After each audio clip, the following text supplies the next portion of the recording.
What's up YouTube, I'm Guy. Today on the channel, I wanted to do just a quick video checking out a couple of Seiko bracelet upgrade options. You can see here on the left, I have the Seiko SARB033. Next to that, of course, I have the Seiko SKX009. And of course, I have a couple of bracelets here, both by the brand Strapcode, as we can see here. Now, in reviews that I've done on these watches, and many other Seiko watches for that matter, one of the most common comments people say is, you really need to upgrade the bracelet. You have to get a Strapcode bracelet for these watches. It's completely worth the money. Well, I wanted to go ahead and I wanted to answer that question for myself. So that's what we're going to do today. Before we get into it, a couple of things. First things first, this is my SKX009. It's the J version, and I've had it for quite a long time. But the bracelet for it, this was gifted to me by a viewer of the channel. So I just want to extend a big thank you to the viewer for sending me this Strapcode bracelet. He knows who he is. Thank you very much. I greatly appreciate it. Now I have another Strapcode bracelet here, still brand new in the package. I purchased this one for this SARB033. This SARB033 was gifted to me by another viewer of the channel. So a very big thank you to him. He knows who he is as well. First things first, I'm going to take the bracelet for the SARB033 out of its packaging, and then I'm going to tell you a little bit about both of the bracelets, then I'm going to throw them on the watches, try them out, and let you know what I think. This is the only Strapcode bracelet that I've personally purchased, so my first experience with it. But this is the way that it came out of the mail through shipping, just in like a padded envelope. So you open the padded envelope, and this is what you're presented with. There's a little hang tag strapped around here, and there's kind of like I guess you'd call it a disclaimer, where it says like, the end links don't fit, why? And it goes through a little thing telling you why the end links might not fit on your specific watches. I suppose that might be an issue that people experience with these. Hopefully that's not a problem with this one and my SARB033. We're going to find out here shortly, but I'm going to go ahead, I'm going to get this out of the package. Now once you take it out of the plastic bag, you'll see that the bracelet itself is all wrapped in plastic stickers, and the end links have these little Miltat rubber bumpers, I guess is what you might call them, to protect the end links. So yeah, we'll go ahead and we'll pull these off and get the watches back in frame.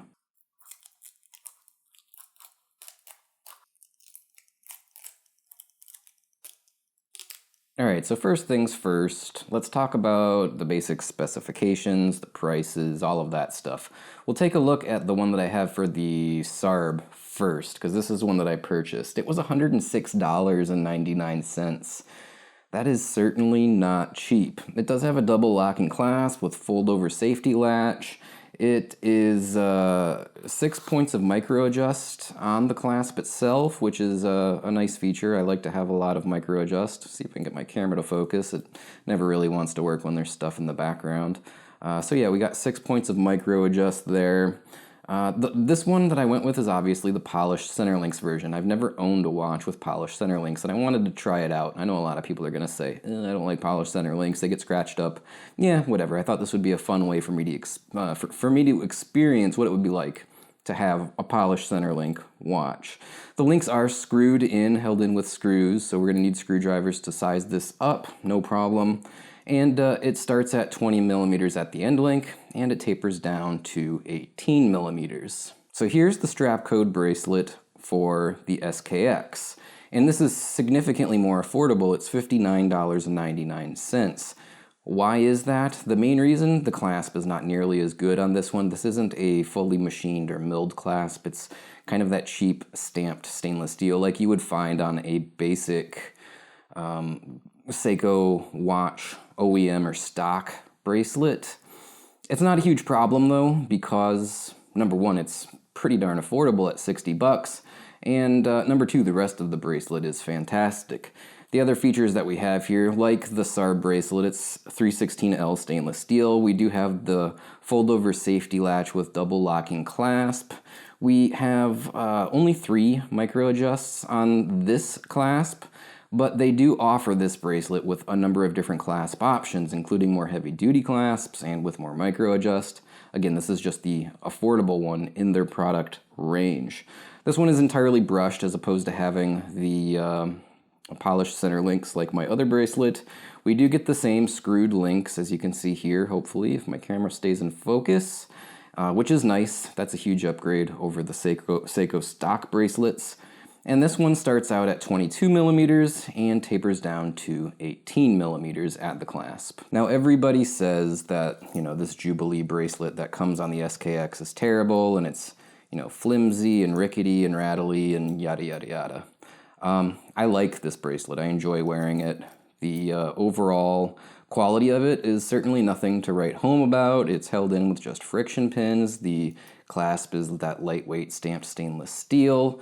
The swing arm, and it's only a friction lock, it's not push button. The swing arm is just stamped steel. Yeah, it's a low quality bracelet in general, but it's super comfortable and I do enjoy it. On the other hand, the bracelet that the SARB033 came on, definitely nothing special. We do have dual button deployant clasp, machined swing arm, but virtually no micro adjust on this clasp. 2 holes, that's it. That's the big thing that I'm going to be looking forward to when I try out the new bracelet from Strapcode.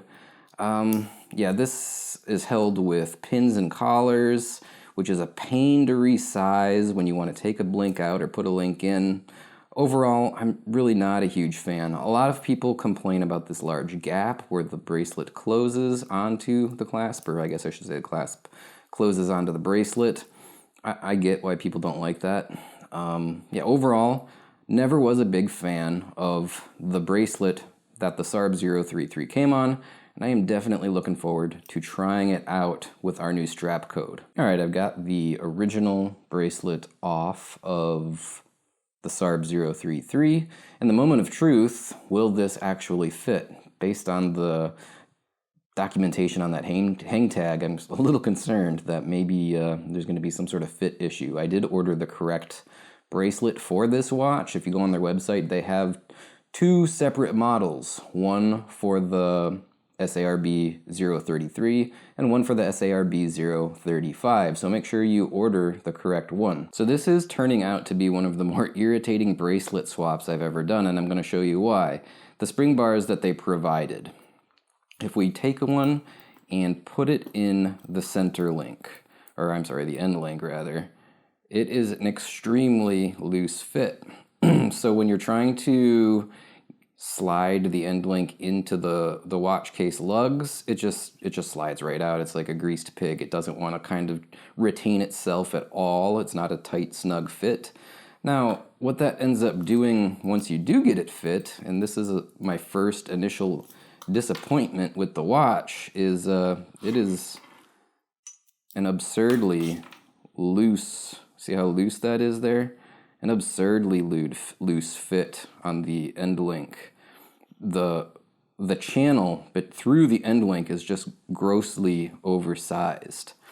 Yeah, that's a little bit of a negative that I'm noticing already right off the bat. Not a big deal. I mean, I'm gonna live with it. I don't think that it really matters a lot, but it's certainly not well fit with tight tolerances at this point anyway. All right, so I finally got the Strapcode bracelet fit onto the SARB033, and yeah, it was kind of aggravating because of how oversized the channels were through the end link. The spring bar just wanted to slip and slide and fall out.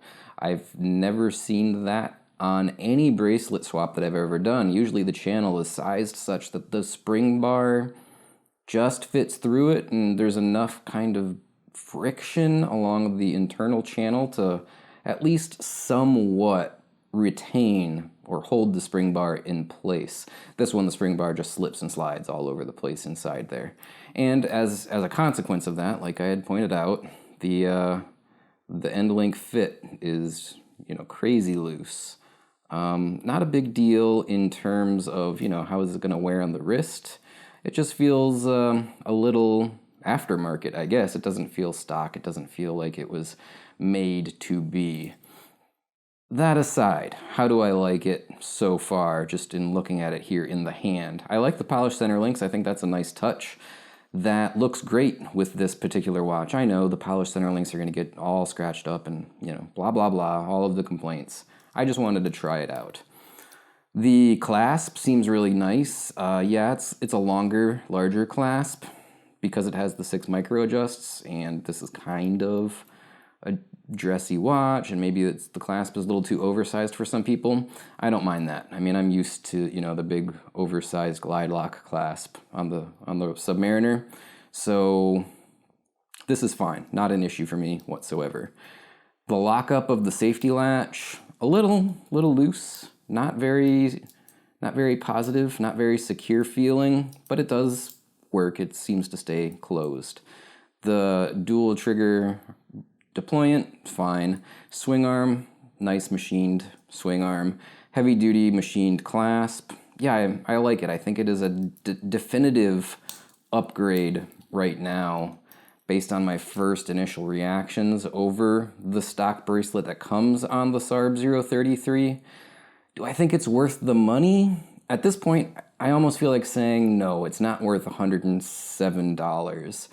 I don't think that you're getting super high quality with it. If we come in here nice and close and look at the definition of the end links, I find that it's a little soft along the edges. I like a nice hard chiseled line here, and these look not like precision machined, you know what I mean? It's a little tiny thing. But I'm just pointing it out that the end links aren't fantastic in terms of fit, in terms of the overall quality of manufacture. The links themselves, they're fine. The whole thing feels a little, I don't know, a little lightweight. I wonder if these are hollow on the inside, because the whole bracelet is quite light. That might be a plus for you if you're looking to cut the weight of the overall weight on your wrist of your watch down. This does feel like a very lightweight bracelet. That was surprising. Now obviously this isn't going to fit my wrist. I'm going to have to go ahead and resize this and get it on my wrist to really judge what I think about it. The screws on the bracelet appear to be 1.6 millimeters. I have my Horotech. It's a T-shaped or hollow ground shaped tip or bit, so hopefully it won't scratch up the screw heads at all. The screws are quite interesting. They're like this spring-loaded kind of mechanism. Like the threading, I would have expected to be down on this end, but yeah, it's more like just a pin with a screw that's kind of attached to the shaft. Yeah, I've never seen that before. Just thought I'd give you a close-up of what that looks like.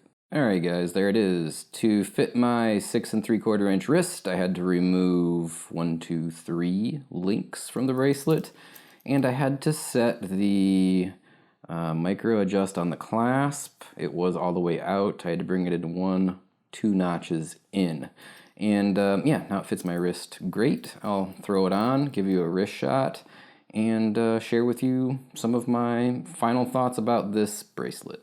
Alright, there it is on the wrist. I think I got the fit wrong. I think I need to take one out of this side and move it over to this side to center up the clasp a little better. I'll go ahead and do that later though. It does fit the wrist appropriately, so no issues there. What do I think about this bracelet? We're learning together. This is my first experience with this particular one. Yeah, the one for the SKX I have had for a little while now, and I've worn it. And I think that this one is too expensive. I like the SKX one because it's $59.99. This one at $106.99 feels like you're not getting what you paid for. The fit of the end link to the case we had shown you, that was loose. I'm finding that the underside of the clasp here has some very harsh edges. I'm probably going to have to take out some sandpaper and smooth that over. The overall weight, like I had mentioned, it is lightweight. Sometimes that gives the impression of low quality, doesn't it? It's not titanium, it's not supposed to feel light. I can't say for sure if maybe there's a hollow portion in some of these links or what might be causing it to feel so lightweight. On the other hand, it's comfortable on the wrist because of that lightweight. I like the style, I like the look. I'm actually, I mean, it's all smudged up already, but I like the polished center links. I'm certainly going to keep it. I'm certainly going to wear it. I think it is an upgrade over the original SARB033 bracelet that comes on it from the factory. Yeah, it's definitely an upgrade over that, but I would like this much more at about, I don't know, $70 to $75 instead of $107. I think it's a little overpriced. I don't think the quality is outrageous. I think that the Strapcode bracelets in general are a little overhyped. They're really not that much better than the OEM bracelets that come with these watches. Yeah, again, it is an upgrade. And yes, I do like it. Yes, I'm going to keep it. Yes, I'm going to wear it. But I think the hype is a little more than is warranted, to say the least. You know, that's my 2 cents on the Strapcode bracelet for the SARB033. Final verdict, if I was going to give it a score, A through F, it's a solid C+, B- maybe. Yeah, I'll be fair. I'll call it a B-. It's a B-. I like it. I don't love it. I think it's a little overpriced for what you're getting, but it is for sure an upgrade. All right, guys, this video is getting a little long. I'm not going to go ahead and throw the SKX bracelet on here. I don't want to take up too much more time. It's more of the same. It's a good bracelet. It's an upgrade. I like it overall. At the price point of $60 for this bracelet, I think it's a buy. I just think that the one for the SARB that I did purchase was too expensive. Overall, yeah, it's, you know, plus or minus a B rating, I guess I could say. I think that these bracelets are a little bit overhyped. I see tons and tons of people just go bananas online preaching about how fantastic they are. Look, they're good, but they're not amazing. Overall, I'm happy to have them. It's nice to have more flexibility in terms of the micro adjustment for my SARB here, because I couldn't really get a comfortable fit with that stock bracelet that it came with and its utter lack of micro adjustment. And I like to be able to mix up the Jubilee with the Oyster style bracelet on the SKX from time to time. Well, I hope you enjoyed this presentation. I'm sure some of you are going to disagree with me and argue with me in the comments about how I'm wrong and these are fantastic. Again, let me just close this out by saying I think they're good. Just a little overhyped. All right, that's going to do it that's going to do it for today. I'm going to wrap this one up. I'm going to say thanks again for tuning in, and bye now.